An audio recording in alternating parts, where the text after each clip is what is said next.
ஆஸ்திரேலியாவுக்கு எதிராக நடந்த 2013 மேட்ச்ல தான்.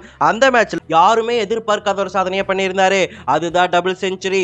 209 ரன்களை தன்னுடைய முதல் இரட்டை சதமா பதிவு செஞ்சிருந்தாரு ஆஸ்திரேலியாவுக்கு எதிராக அதே 2013ல.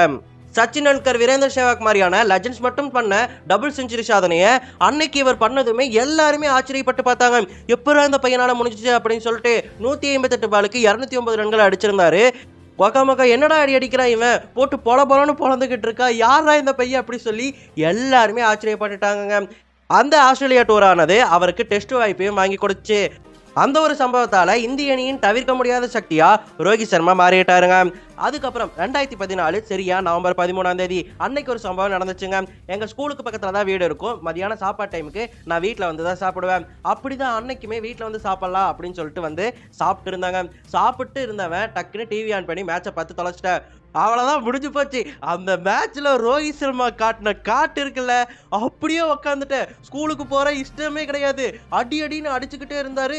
என்னடா இது, செஞ்சுரி அடிச்சுட்டு இருக்காரு, 150 தாண்டிட்டாரு, 200 வருமா அப்படின்னு சொல்லி அப்படியே உட்காந்துட்டேன். 4:30 ஆயிருச்சு. அங்கே ஆப்ஷன் போட்டாங்கன்னு தெரிஞ்சு போச்சு. நாளைக்கு ஸ்கூலுக்கு போனா அடிப்பாங்கன்னு தெரியும். இருந்தாலுமே ஒரு ஆர்வம். அந்த மேட்சை பார்த்துக்கிட்டே இருந்தேன். நான் மட்டும் கிடையாது, நிறைய பேர் எங்க வீட்டுக்கு வந்து அந்த மேட்சை பார்க்க ஆரம்பிச்சிருந்தாங்க.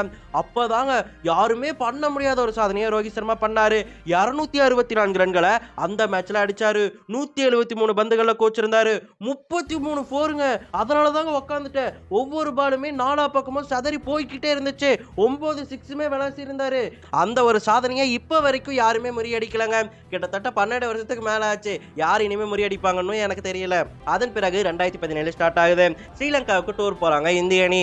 அந்த டூர்லயுமே சூப்பரா ஆடி இருந்தார் ரோஹித் சர்மா. அந்த டூர்ல தாங்க 208 ரன்களை ஒரு மேட்ச்ல கோச்சிருந்தாரு. 3வது முறையா டபுள் செஞ்சுரி அடிச்சிருந்தாரு. 153 பாலுக்கு 208 ரன்களை அடிச்சு 3 முறை டபுள் செஞ்சுரி அடிச்ச ஒரே பேட்ஸ்மேன் அப்படிங்கிற பெயரை இப்போ வரைக்கும் ரோஹித் சர்மா வச்சிருக்காருங்க.